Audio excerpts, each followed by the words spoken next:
Hello students, I am Manasvi welcoming you all in motion academy. बच्चों, आज मैं बात करूंगी आपके एनडीए एग्जाम्स की और जो सब्जेक्ट मैं आपका लेने वाली हूं उस सब्जेक्ट के बारे में। तो चलो शुरू करते हैं आज का वीडियो।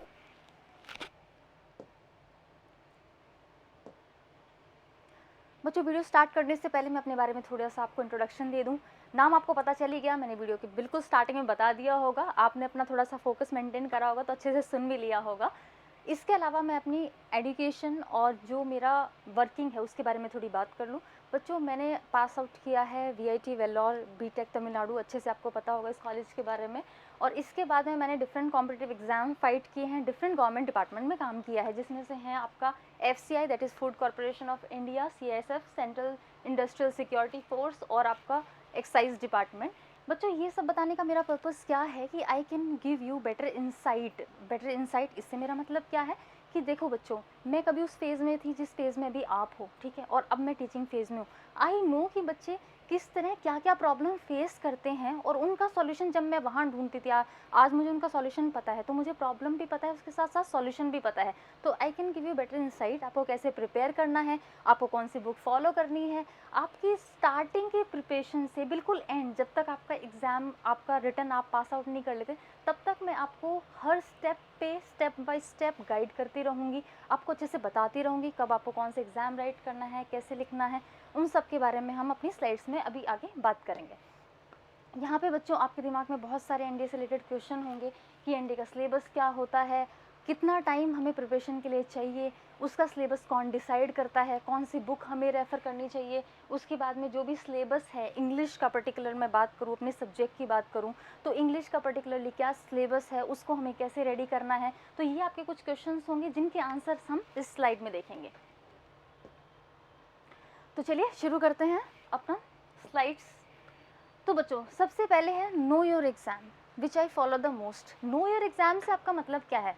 क्या एग्ज़ाम आप राइट करने जा रहे हो उसको अच्छे से समझिए आप। अब आप बोलोगे मैम अच्छे से समझते ही हैं, समझने से मेरा मतलब क्या है, आपने जब ठान लिया कि ठीक है मुझे एनडीए फाइट करना है, आपको पता होना चाहिए कि एनडीए कितने स्टेप्स हैं, मुझे कितने स्टेप्स में एनडीए का एग्ज़ाम होता है, उसके लिए आपको अपने आप को मेंटली रेडी करना है। उसके बाद में जब आपको स्टेप पता चल जाए, जैसे कि सबसे पहले आपका रिटन एग्ज़ाम, उसके बाद में आप ये देखिए कि रिटन एग्ज़ाम में मेरा सिलेबस क्या क्या है, मुझे कौन कौन से टॉपिक पढ़ने हैं। अब आपको जब सब्जेक्ट पता चल गए, उस सब्जेक्ट के बाद में उसमें इंडिविजुअल टॉपिक कौन से हैं, तो ये सब चीज़ें आपको पता होनी चाहिए। आपको पता होना चाहिए कि क्या इसमें क्वालिफाइंग मार्क्स का क्राइटेरिया है, अगर इसमें एक क्वेश्चन मैं सही करता हूँ कितने मार्क्स मिलेंगे, नेगेटिव मार्किंग कितना होना चाहिए। ये सब चीज़ें बच्चों आपको आपके एग्ज़ाम प्रिपरेशन स्टार्ट करने से पहले आपको पता होनी चाहिए। आप जब भी कोई सिलेबस या फिर जब भी कोई एग्ज़ाम के बारे में शुरू करें, आपको पता होना चाहिए उसका सिलेबस और उसके प्रीवियस ईयर क्वेश्चंस का एक पीडीएफ, जो भी आप बुक अगर फॉलो करते हैं, तो ये सब आपकी हमेशा आपकी टेबल पर होना चाहिए। तो इसी के बारे में डिस्कस करते हैं कैसे कैसे आपको क्या करना है। तो बेसिकली शॉर्ट इंट्रोडक्शन मैंने दिया है, मैं बहुत ज़्यादा डिटेल में बात इस पर नहीं करूँगी। हमारा एक वीडियो ऑलरेडी आप हमारी मोशन अकेडमी के जो पेज है उस पर जाके आप यूट्यूब चैनल पर देख सकते हैं। थोड़ा बहुत इसमें है कि भाई ठीक है एनडीए कौन कंडक्ट करवाता है, तो यूपीएससी कंडक्ट करवाता है, ये साल में 2 बार कंडक्ट होता है, ये भी आपको पता होगा। ये फुल एग्ज़ाम नेम है, अगर इसे कौन करवाता है, जैसे एनडीए है नेशनल डिफेंस एकेडमिक एग्जाम बोलते हैं, UPSC union public service commission करवाता है। बाइलिंगुअल एग्जाम बच्चों, हिंदी और इंग्लिश दोनों लैंग्वेज में आपका ये एग्ज़ाम होता है। लेकिन मैं आपको बता दूं यहीं पे कि अगर आप इंटरव्यू देने जाएँ वहाँ पे ऑब्वियसली इंग्लिश लैंग्वेज को थोड़ा सा प्रेफरेंस मिलता है। इंग्लिश जो भी लैंग्वेज स्पीकिंग जो बच्चे हैं उनको थोड़ा सा एज वहाँ पे होता है।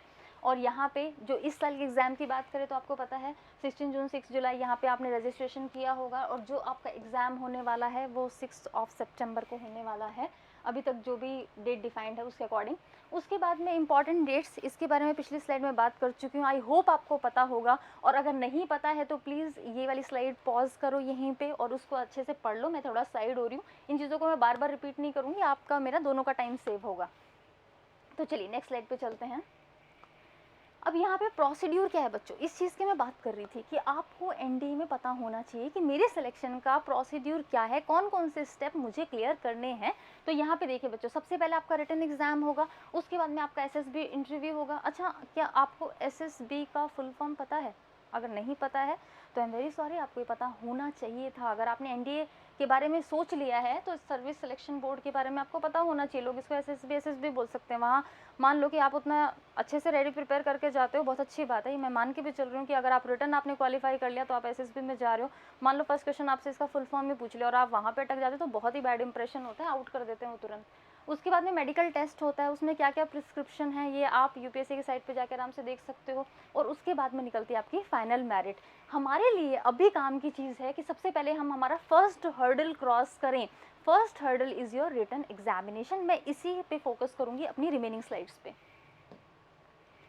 तो बच्चों ये थोड़े पैटर्न की बात कर रही हूँ। जैसे कि मैंने रिटन एग्जामिनेशन की बात करी, तो रिटन एग्जामिनेशन में क्या क्या पूछा जाता है, कौन कौन से सब्जेक्ट पूछे जाते हैं, मैं जो सब्जेक्ट लेने वाली हूँ उसका क्या वेटेज है, इस सब के बारे में बात करते हैं। तो देखिए बच्चों, आपका सबसे पहले आपका क्या होता है, मैथमेटिक्स का क्वेश्चन, आपका मैथमेटिक्स का पेपर होता है, 120 क्वेश्चन होता है। आपको कितना टाइम मिलता है, 2 और 30 मिनट्स मिलते हैं। मैक्सिमम मार्क्स आप यहाँ पे देख लीजिए 300 है। उसके बाद में जनरल एबिलिटी होता है। मेरे लिए काम का सेक्शन ही सेकंड वाला है क्योंकि मेरा सब्जेक्ट इसी के अंदर आता है। अब यहाँ पे जनरल एबिलिटी में आपको क्या क्या पूछा जाता है, इंग्लिश प्लस आपका जीके। अब जीके में आपका बहुत सारे सब्जेक्ट्स पूछे जाते हैं, वो अभी आने वाली स्लाइड में मैं आपको दिखा दूंगी। अब ये जो आपका ये पेपर है जो जनरल एबिलिटी वाला है, ये भी आपका 2 और 30 मिनट्स का होता है और इसके लिए मैक्सिमम मार्क्स आपको कितने मिलते हैं, 600। तो रिटर्न का हमारे टोटल मार्क्स कितना हो गया, 900 हो गया। उसके बाद में एसएसबी इंटरव्यू के मार्क्स होते हैं फिर से 900। टोटल आपका 1800 मार्क्स का ये आपका पेपर है।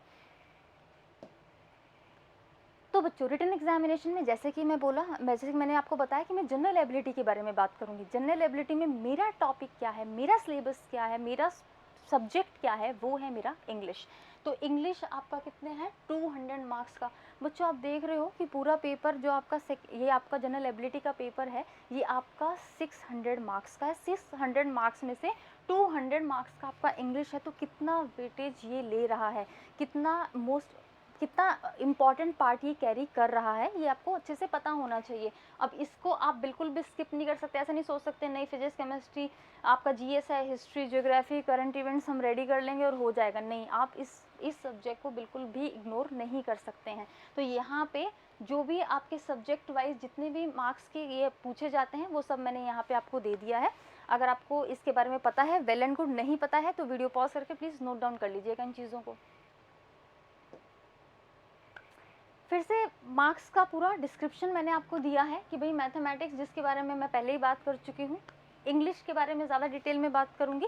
कितने क्वेश्चन आते हैं आपके इंग्लिश के, तो आपके क्वेश्चन आते हैं बेटा 50 आते हैं, ठीक है। अच्छा, हर क्वेश्चन कितना मार्क्स कैरी करता है, 4 मार्क कैरी करता है। और अगर आप नेगेटिव करते हो, वहाँ पे तुक्का मार के आते हो, तो आपका कितना नेगेटिव मार्क, कितना आपका मार्क्स डिडक्ट हो जाएगा, जो भी 4 है उसका 1/3 कर लो तो कितना हो जाएगा, 1.33 मार्क्स आपका डिडक्ट हो जाएगा। उसी चीज़ को मैंने यहाँ पे बताया है। तो अगर आपको पता है तो बहुत अच्छी बात है, नहीं पता है तो वही है, ठीक है, वीडियो पॉज करके आप इसको नोट डाउन कर लीजिए। अब देखिए बच्चों, कुछ बातें जो आपको पता होनी चाहिए, जैसे कि मैंने नेगेटिव मार्किंग के बारे में ऑलरेडी बात कर ली है। ये जो आपका पेपर है बाइलिंगुअल होता है, ये भी मैंने आपको बता दिया है। इसके अलावा क्वालिफाइंग क्राइटेरिया ऐसा कुछ नहीं है कि नहीं इतना मार्क्स आपको लेके ही आना है, वो आपका फाइनल कट ऑफ जब जाती है तो ये आपको यूपीएससी के डिस्क्रिप्शन के ऊपर होता है। उसके बाद में क्या है, ये बेसिक चीज़ें जो आपको पता ही होगी कि कैलकुलेटर, फ़ोन वगैरह कुछ भी इसमें अलाउड नहीं होता। तो ये बेसिक चीज़ें आपको पता होनी चाहिए अपने एग्ज़ाम को शुरू करने से पहले।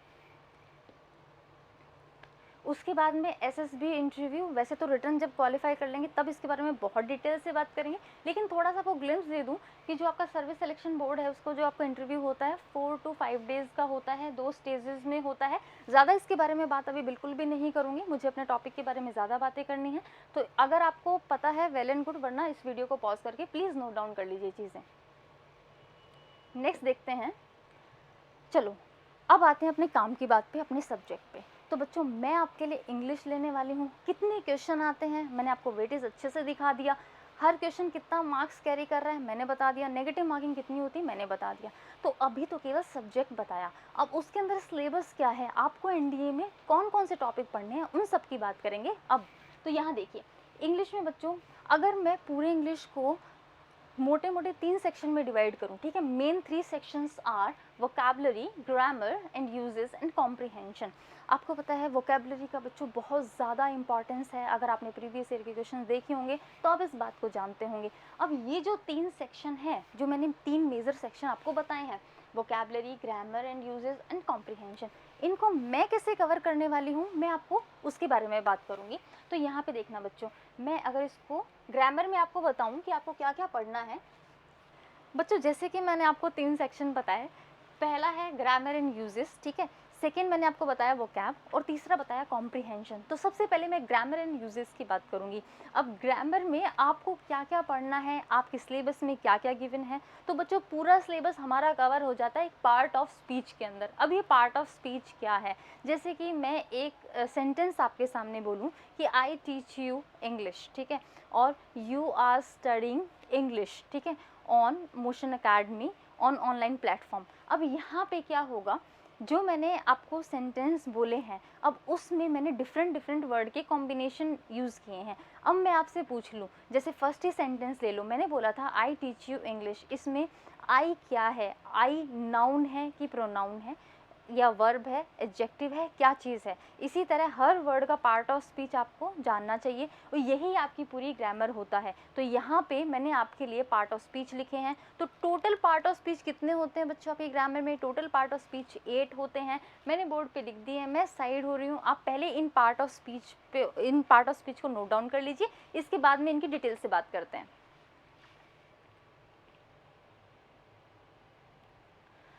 तो बच्चों आपने नोट डाउन किया होगा। अब यहाँ पे देखिए पार्ट ऑफ स्पीच, पहले तो मैंने वर्ड ही क्यों लिखा, फिर मैंने लंबी चौड़ी लिस्ट लिख दी। मैं स्टार्टिंग नाउन से भी तो कर सकती थी, या फिर कोई भी टॉपिक उठा लेती, XYZ। लोग कभी टेंस से प्रेफर करते हैं, कभी नाउन से प्रेफर करते हैं, वो उनका अपना अपना चॉइस है, उससे डायरेक्ट शुरू कर देती। तो बच्चों मैंने यहाँ पार्ट ऑफ स्पीच से क्यों शुरू किया है, because I want to work on very foundation. वो कहते हैं ना, work on the root not on the fruit, ठीक है। अगर आप रूट पे काम करेंगे तो फ्रूट ऑटोमेटिकली हमारा अच्छा होगा। यही मेरा कॉन्सेप्ट रहेगा आपको पढ़ाने का।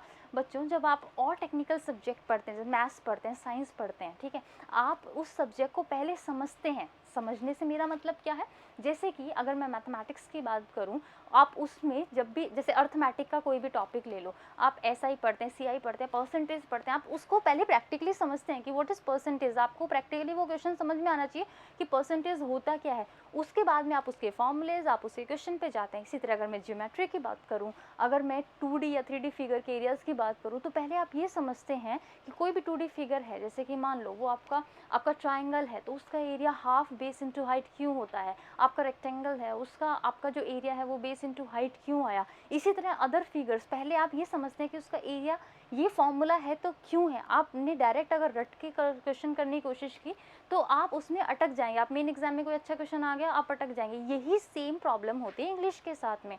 हम शुरू कर देते हैं किसी भी टॉपिक से, हम ये ध्यान नहीं रखते, ठीक है, कि इसका वेरी फाउंडेशन क्या है। मैं यहाँ पे भी एक जो बचपन में हमारी डेफिनेशन चलती थी, वहाँ से एक डेफिनेशन बस फॉर द नेम से केवल लिखवा दिया। उसके बाद में बस मैं रूल्स पे आ गई कि ठीक है, पहला रूल ये, दूसरा ये, तीसरा ये। It not gonna to help you in final examination. वहाँ आपको बहुत मज़ा आएगा कि यस मेरे पास बंडल्स हो गए हैं, बिल्कुल मैंने एक पोथी तैयार कर ली है, बिल्कुल रूल्स एंड रेगुलेशन की। मुझे समझ नहीं आया ये रूल ऐसा है तो क्यों है, इसके साथ में अगर हम वर्ब सिंगुलर ले रहे हैं तो क्यों ले रहे हैं, यहाँ पे एडजेक्टिव लग रहा है तो क्यों लग रहा है, एडवर्ब लग रहा है तो क्यों लग रहा है, इसका ये पोजीशन क्यों है। ये सब चीज़ें जब आप इस फाउंडेशन पे काम कर लेंगे तो आपके लिए वहाँ एग्जाम में क्वेश्चन करना बहुत ईजी हो जाएगा। अब वो आप कैसे काम करेंगे, तो जो मेरी क्लास है मैं बच्चों को पार्ट ऑफ स्पीच से ही शुरू करूँगी। मैं पर्टिकुलरली किसी भी टॉपिक को इन डिटेल में लेने से पहले आपको इन सारे 8 पार्ट ऑफ स्पीच को आपको रिकॉग्नाइज करना बताऊंगी कि आप इसको कैसे पहचानेंगे। इसका एक बेसिक डेफिनेशन क्या होता है विच इज़ यूनिवर्सल, ठीक है। ऐसा नहीं जो बचपन में एक रट लिया और उस पर बाद में उस पर अगर और तरह के क्वेश्चन आ रहे हैं तो हम कर ही नहीं पा रहे। अब इस चीज़ से मेरा क्या मतलब है, ये मैं पहला ही आपको नाउन शुरू कराऊंगी, वहीं पे ये चीज़ मैं आपको फील करवाऊंगी कि हाँ हम बचपन में क्या पढ़ते हैं और एक्चुअल डेफिनेशन क्या है, इसको आइडेंटिफाई कैसे करते हैं, उसके बारे में एक सेंटेंस में इसका प्लेस क्या होता है। सेंटेंस में अगर मैं प्लेस की बात करूं तो सेंटेंस आपको पता है सब्जेक्ट, वर्ब और अदर वर्ड से मिलके बना होता है। मैंने यहाँ पे ऑब्जेक्ट नहीं बोला, मैंने अदर वर्ड बोला। इस चीज़ को भी मैं क्लियर करूँगी कि मैंने अदर वर्ड क्यों बोला, मैंने ऑब्जेक्ट क्यों नहीं बोला। बच्चों हर चीज़ का आंसर होगा अगर आप बेसिक पे काम करते हैं तो। जैसे साइंस में हर चीज़ के ऊपर एक क्वेश्चन मार्क उठता है ना हमारा, ऐसा है तो क्यों, वाई वाई वाई, ये हमारे दिमाग में आता है। इंग्लिश में भी ठीक उसी तरह से लैंग्वेज, ठीक है, अब इसको समझने के लिए भी वाई वाई वाई वो क्वेश्चन मार्क हमारे दिमाग में आना चाहिए। ये केवल रट्टा मार सब्जेक्ट नहीं है, कुछ एक रूल्स होते हैं जिसको मैं भी आपको बोलूँगी ठीक है याद कर लो, बट मोस्ट ऑफ चीज़ें बहुत समझने वाली इसमें है जिसको मैं आपको समझाते हुए चलूँगी। तो 8 पार्ट ऑफ स्पीच आपने नोट डाउन किया होगा। अच्छा जो 8 पार्ट है इस पर मैंने क्रॉस लगा रखा है, तो ये क्रॉस मैंने क्यों लगा रखा है, बस ये बताने के लिए कि जो 7 पार्ट है यहाँ तक तो हम डिटेल में डिस्कस करेंगे, और ये इंटरजेक्शन ये ज़्यादा आपके सिलेबस में नहीं है। इसका जो यूज़ होता है वो आपके नरेशन में होता है। कैसे यूज़ होता है, ज़्यादातर इसका यूज़ क्यों नहीं करते, और लेकिन हम इसको पढ़ रहे हैं क्योंकि सेंटेंस में बच्चों इसका एरर नहीं आएगा, इसका फिल इन द ब्लैंक नहीं आएगा, सेंटेंस इम्प्रूवमेंट में नहीं आएगा, लेकिन एक बेसिक सेंटेंस में, कॉम्प्रीहेंशन में तो ये दिया ही जा सकता है। और उस चीज़ को अच्छे से समझने के लिए एटलीस्ट हमें पता होना चाहिए उस सेंटेंस में दिए हुए हर पार्ट ऑफ स्पीच के बारे में, वो भले ही आपका इंटरजेक्शन ही क्यों ना हो। तो ये है एक basic idea part of speech के बारे में, और मैंने आपको बताया कि मैं इनको क्लास में नेक्स्ट कैसे लेने वाली हूँ, क्या क्या हम इनके बारे में पढ़ने वाले हैं। चलिए अब बात करते हैं सेकंड मेजर सेक्शन की, जो था आपका वोकैबुलरी। तो बच्चों वोकैबुलरी को मैंने शॉर्ट में लिखा है वोकैब। आपके एग्जाम में क्या क्या पूछा जाता है, आपके एग्जाम में आता है एंटोनिम आते हैं, सिनोनिम आते हैं, इडियम्स एंड फ्रेजेस आती हैं। अच्छा मुझे ये तो बताने की जरूरत नहीं ना कि एंटोनिम मतलब विलोम शब्द होता है, सिनोनिम मतलब समानार्थक शब्द होता है, प्लीज़ ठीक है, ये मुझे बताने की जरूरत ना पड़े, इतना आपको पता होना चाहिए। तो ये आपके एग्जाम्स में आता है, इसको कैसे मैं कवर करने वाली हूँ वो मैं अपनी नेक्स्ट स्लाइड में आपको बताऊँगी। Pattern of my class, pattern of my class से बात करने से पहले मैं आपको बता दूं कि थर्ड सेक्शन कॉम्प्रिहेंशन अभी पेंडिंग है, उसके बारे में भी बात करूंगी, ठीक है, ऐसा मत सोचिएगा कि मैम वो भूल गए हैं। तो पैटर्न ऑफ द क्लास, बच्चों मैं जो आपको पढ़ाऊंगी मेरी क्लास का पैटर्न क्या रहेगा, उसको मैंने 4 सब सेक्शन में डिवाइड किया है। जब मैं आपसे बात करूं मेरी क्लास की तो सबसे पहले शुरू होगी वो रिवीजन से। रिवीजन मतलब बच्चों जो आपको पुरानी क्लास में, प्रीवियस क्लास में मैंने पढ़ाया है, ठीक है, आते ही सबसे पहले मैं आपको ब्रश अप करवाऊंगी, रिवाइज करवाऊंगी, थोड़ा सा हम उसको फास्टली देखेंगे क्या क्या पढ़ा है। उसके बाद में आपका होगा टेस्ट। टेस्ट किस बेसिस पे, किस चीज़ का टेस्ट होगा, तो जो पहले बता दिया उसी पे बेस्ड मैं आपसे 2-3 क्वेश्चन पूछूंगी। वो आपके एरर्स के हो सकते हैं, फिल इन द ब्लैंक्स के हो सकते हैं, पैराजम्बल्ड हो सकता है, सेंटेंस इम्प्रूवमेंट हो सकता है, उन सब के बारे में हम टेस्ट से देखेंगे। अच्छा बच्चों मेरी जब मैं क्लास में आपको पढ़ाऊँ और मेरे पढ़ाने की जो टेक्निक है उसमें मैं 3 चीज़ों के ऊपर बहुत ज़्यादा एम्फेसिस करती हूँ। पहला नो योर एग्ज़ाम, जिसको हम अपनी प्रीवियस स्लाइड में देख चुके हैं। सेकेंड जो आपका है वो होता है self impose discipline. What I want from you is self impose discipline, and what is that, बच्चों जो मैं आपको करने को बोलूँ, मैं आपको बोलूँ ये क्वेश्चन करो, then you have to do that question in your notebook. आपको वो आपकी नोटबुक में करना है, ऐसे नहीं बस खाली बैठ गए ठीक है मैम का वेट करेंगे, मैम तो सारे क्वेश्चन करवा ही देगी, नहीं, अपने ब्रेन पे थोड़ा सा जोर डालना है, ब्रेन स्टॉर्मिंग करना है और उसका आंसर ढूंढने की कोशिश करनी है। आप गलत करोगे, max to max what you can do that answer can be wrong, कोई बात नहीं, यहाँ पे गलत होने दो, यहाँ पे गलत होगा, सीखेंगे और एग्जाम में उसको सही करेंगे। इसके बाद में जो भी मैं आपको टास्क रिवीजन के लिए दूँ आपको वो भी करके आना है। बच्चों ये ऑनलाइन क्लास है, एक डिसिप्लिन का फैक्टर यहाँ पे बहुत ज़्यादा इंपॉर्टेंट हो जाता है। अगर ये फिजिकल क्लासरूम होता, हम आमने सामने बैठे होते, तो ये सब चीज़ें मैं आपको अपनी क्लास में ज़बरदस्ती करवा लेती, लेकिन अभी जैसे कि हम आमने सामने एक स्क्रीन के थ्रू हैं, आपको ये चीज़ का ध्यान रखना पड़ेगा कि जो मैं बोलूँ आपको उसको सिंसियरली अटैम्प्ट करना है। और अगर आप अपने एग्ज़ाम को लेके सिंसियर हैं तो ये चीज़ तो मुझे आपको बोलने की ज़रूरत पड़ेगी नहीं बार बार। तीसरी चीज़ मैंने आपको बताई कनेक्टिंग द डॉट्स। ऐसा नहीं है कि नाउन पढ़ लिया और प्रोनाउन शुरू किया तो नाउन भूल गए, ठीक है, प्रोनाउन पढ़ लिया उसके बाद में वर्ब शुरू किया तो प्रोनाउन और नाउन दोनों भूल गए, नहीं बच्चों, इंग्लिश ऐसे नहीं चलता। मैं कोई भी देखो, कोई भी किसी भी पार्ट ऑफ स्पीच को उठाऊं और उसको डिटेल में बताऊं और उसके एग्जाम्पल बताऊं, तो एग्जाम्पल किसके थ्रू बताऊंगी, एग्जाम्पल सेंटेंस के थ्रू बताऊंगी। और उस सेंटेंस में मैंने बोला हर पार्ट ऑफ स्पीच के बारे में आपको पता होना चाहिए। नाउन पढ़ा दिया है, अब बात कर रही हूँ प्रोनाउन की, तो उस सेंटेंस में कहीं ना कहीं पे तो नाउन आएगा, तो आपको अपने रिवीजन में उसे लेते चलना है, कनेक्ट द डॉट्स करना है, ठीक है, पुराना मैम ने क्या इसका रूल लिखवाया था और उसको अब कैसे रिलेट करना है। जैसे कि मान लो टेंस पढ़ा दूँ मैं आपको, टेंस के बाद में जैसे मान लो नेक्स्ट टॉपिक में एडजेक्टिव पढ़ाऊँ, अब एडजेक्टिव भी किससे बताऊँगी, सेंटेंस से बताऊँगी ना, उस सेंटेंस में कोई ना कोई टेंस तो आपका होगा ही होगा। तो मैं एडजेक्टिव की बात करूँगी, लेकिन आपको ये भी देखना है कि उस सेंटेंस में टेंस कौन सा यूज़ हुआ है। आप ये सब चीज़ें पढ़ चुके होंगे अच्छे से, उसको रिवीजन में लेते चलना है, कनेक्ट द डॉट्स करते चलना है, मैट्रिक्स बनाना है पूरा। तो ये 3 चीज़ें बहुत इंपॉर्टेंट है आपके सिलेक्शन के लिए। बोलते हैं ना, राइट स्ट्रैटेजी होनी चाहिए एग्ज़ाम को क्वालिफाई करने के लिए। तो बच्चों ये आपकी एक प्रॉपर स्ट्रैटेजी रहेगी।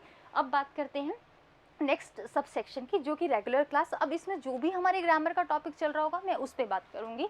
फोर्थ होगा आपका वोकैब का सेक्शन। तो वोकैब में मैंने आपको बताया एंटोनिम, सिनोनिम, आपका इडियम फ्रेज।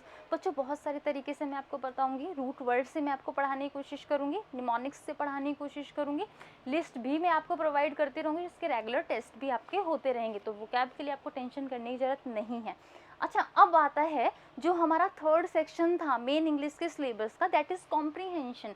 तो कॉम्प्रीहेंशन हम कैसे करने वाले हैं, देखो आपके यहाँ पे रेगुलर टेस्ट होते रहेंगे। रेगुलर टेस्ट में कॉम्प्रीहेंशन आपको दिया होगा।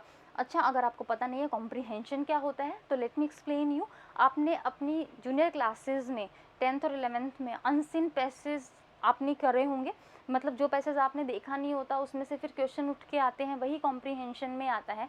उसके अलावा आपके एक क्लोज टेस्ट नाम की भी चीज़ आती है। क्लोज टेस्ट क्या होता है, एक पैराग्राफ दिया होगा बच्चों और बीच बीच में ब्लैंक छोड़े होंगे, मतलब ऐसे मान लो ये फिल इन द ब्लैंक ही होते हैं, लेकिन एक पैराग्राफ की फॉर्म में होता है, जिसको आप क्लोज टेस्ट बोलते हो। कॉम्प्रीहेंशन में भी हम पैराजंबल का भी कॉन्सेप्ट करेंगे, पैराजंबल के भी टॉपिक को क्लियर करेंगे। तो वही आपके टेस्ट में ये सारी चीज़ें पूछ रखी होंगी। आपका जो भी वीकली टेस्ट होगा, वीकली टेस्ट जैसे ही कंप्लीट हो जाएगा तब मैं इन तीनों सेक्शन की बात करूँगी और आपको बताऊँगी कि कैसे आप इस कॉम्प्रीहेंशन को बहुत ज़्यादा जल्दी और एक्यूरेटली आप उसको कर सकते हैं। उस चीज़ की बात हम टेस्ट के थ्रू करेंगे। तो मैंने इस स्लाइड में पूरा डिस्कस कर लिया है कि हमारा सिलेबस क्या रहेगा और हम उसे कैसे कैसे कवर करने वाले हैं, ठीक है। इसको नोट डाउन कर लीजिए प्लीज़ वीडियो पॉज करके। ये चीज़ें इंपॉर्टेंट है कि हमारी क्लास कैसे रहने वाली है। तो बच्चों ये सारे सबसेक्शन की बात हो गई है। पेपर पैटर्न, अच्छा आपके जो 50 क्वेश्चन आते हैं उसमें क्या क्या क्वेश्चन आते हैं, तो बच्चों उसमें आता है स्पॉटिंग एरर। आपको एरर फाइंड आउट करना होता है। आपको एक सेंटेंस दिया होता है बच्चों, उस सेंटेंस को 4 पार्ट्स में स्प्लिट किया रहता है, ए बी सी और डी। डी होता है नो एरर, कि अगर उस सेंटेंस में आपको कोई एरर नज़र नहीं आ रहा तो आप डी ऑप्शन चूज़ कर लो, और अगर किसी भी पार्ट में एरर है ए बी या सी में तो आप कोई भी ऑप्शन चूज़ कर सकते हो, वो आपका एरर वाला पार्ट है। कॉम्प्रीहेंशन के बारे में मैंने आपको बता दिया। उसके बाद में है सेलेक्टिंग वर्ड्स, या जिसको फिल इन द ब्लैंक भी बोलते हैं। एक सेंटेंस दिया होगा, उसमें आपको एक जगह ब्लैंक दिया होगा, अब उसमें या तो ग्रामर के पोर्शन से वो फिल करवा लेगा, ठीक है, या तो उसमें ग्रामर पूछ लेगा, जैसे कि कोई टेंस पूछ लिया उसने यहाँ पे, या फिर आपसे इसमें वोकैब के भी बहुत सारे क्वेश्चन पूछे जाते हैं कि आपको प्रॉपर वोकैब पता होनी चाहिए, उस वर्ड का मीनिंग आपको पता होगा, तभी आप उसको वहाँ पे फिल करके एक मीनिंगफुल सेंटेंस बना पाएंगे। उसके बाद में ऑर्डरिंग ऑफ द वर्ड्स, जिसको आप पैराजंबल भी बोलते हैं। पैराजंबल क्या होता है बच्चों, आपका एक सेंटेंस को वो 4 पार्ट में स्प्लिट कर देगा। अब इस पैराजंबल में बहुत सारे टाइप्स आते हैं, वो मैं डिस्कस करूँगी जब आपको पैराजंबल पढ़ाऊँगी, लेकिन एक आपको रफ एक ब्रीफ आइडिया अगर मैं दूँ तो इसमें क्या होता है, एक सेंटेंस को स्प्लिट कर देते हैं कुछ पार्ट्स में और उसको उल्टा सीधा अरेंज कर देते हैं। बाद में आप उन सारे पार्ट को एक अरेंज करेंगे कि जिससे आपका एक मीनिंगफुल सेंटेंस बन जाए, वो आपका होता है पैराजंबल। उसके बाद में सेंटेंस इम्प्रूवमेंट, ये क्या होता है, आपको एक सेंटेंस दे दिया जाएगा, उसके किसी भी पार्ट को हाईलाइट या अंडरलाइन कर दिया जाएगा, उस पार्ट को आपको रिकग्नाइज करना है कि वो ग्रामेटिकली सही है कि ग्रामेटिकली गलत है। अगर वो ग्रामेटिकली रॉन्ग है तो आपको नीचे 4 ऑप्शन दिए होंगे, उन 4 ऑप्शन में से एक अप्रोप्रिएट ऑप्शन आपको उठा के वहाँ पे रखना होगा। अच्छा, उन 4 ऑप्शन में से एक ऑप्शन नो इम्प्रूवमेंट भी होगा। अगर आपको लगता है कि दिया हुआ जो बोल्ड पार्ट है या अंडरलाइन पार्ट है वो बिल्कुल सही है तो आप नो इम्प्रूवमेंट चूज़ कीजिए। उसके बाद में एंटोनिम, सिनोनिम और इडियम और फ्रेज, जिसके बारे में आपको बता ही चुकी हूँ। तो ये होगा आपका पेपर का पैटर्न, इसको नोट डाउन कर लीजिए प्लीज़। जब भी नोट डाउन करने के लिए बोलूँ तो आप फटाफट से वीडियो पॉज करके इसको नोट डाउन कर लीजिए। मैं बार बार नहीं बोलूँगी कि वीडियो पॉज करो नोट डाउन करो, बस मैं साइड हो जाऊँगी, आप वीडियो पॉज करके उसको नोट डाउन कर लिया करो। तो बच्चों अभी इतना सब कुछ आपको पता चल गया अपने एग्जाम्स के बारे में। आपके इंग्लिश सब्जेक्ट के बारे में और उस सब्जेक्ट का सिलेबस हम कैसे डील करने वाले हैं हमारी क्लासेस के बारे में। तो अभी तो आप बहुत ज़्यादा बूस्टअप होंगे, मोटिवेटेड होंगे। तो ये एक जो फिल्मी डायलॉग था आपको याद होगा, हाउस द जोश, तो यहाँ से सामने से मेरे को रिप्लाई हाई सर ही आना चाहिए, ठीक है, बिल्कुल लो बिल्कुल भी नहीं होना है। तो नेक्स्ट क्लास में हम अपनी पार्ट ऑफ स्पीच से शुरू करेंगे, उनको आइडेंटिफाई करना शुरू करेंगे। मोटिवेटेड रहिए, बहुत कुछ नया जानने को मिलेगा। इंग्लिश हम उस तरीके से पढ़ेंगे जो आज तक आपने उस तरीके से इंग्लिश को कभी देखा नहीं होगा कि ठीक है इस तरह भी हम इसको देखते हैं। तो इसी के साथ मैं ये वीडियो यहाँ पे वाइंड अप करती हूँ। Thank you for listening me and until the next class, take care, stay safe, Jai Hind.